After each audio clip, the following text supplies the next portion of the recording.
Magandang araw! Ang ibabahagi ko ngayong araw ay isang halimbawa ng talumpati. Magbasa, makinig, matuto at magsaya. Ako si Binibining Menya. Handa na ba kayo?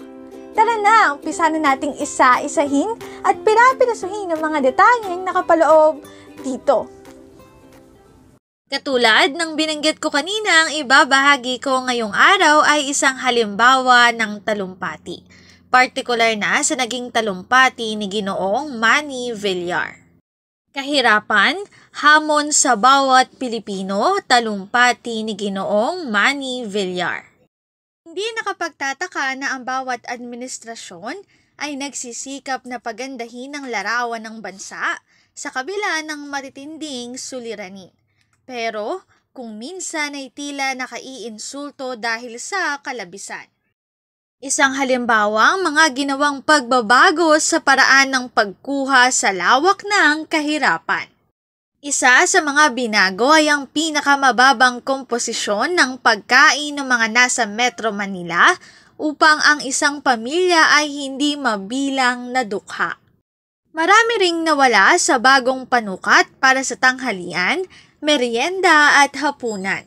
Dahil sa mga pagbabagong ito, bumaba ang katumbas na sustansya mula sa kinakain ng mga Pilipino para hindi mabilang na dukha. Dahil din dito, bumaba ang bilang ng mahihirap na pamilya sa bansa. Sa aking pananaw, hindi malulutas ng anumang pagbabago sa panukat ang kahirapan.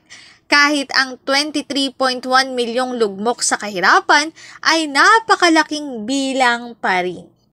Tinatalakay ko ang paksang ito, hindi para tuligsain ang pamahalaan kung hindi para ipakita na ang kahirapan ay isang hamon na dapat harapin ng lahat ng mga Pilipino.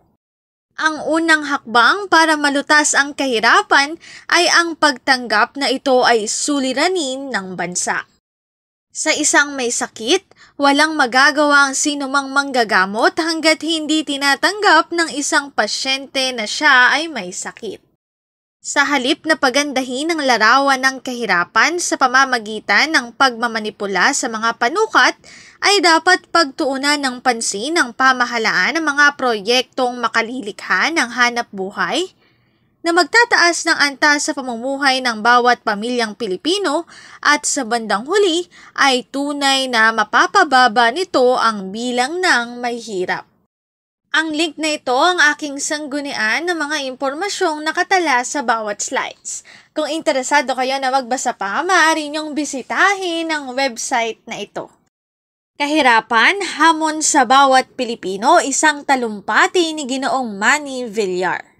Dito na nagtatapos ang aking pagbabahagi. Sana ay marami kayong natutuhan. Muli, magbasa, makinig, matuto at magsaya. Ako si Binibining Menya. Paalam!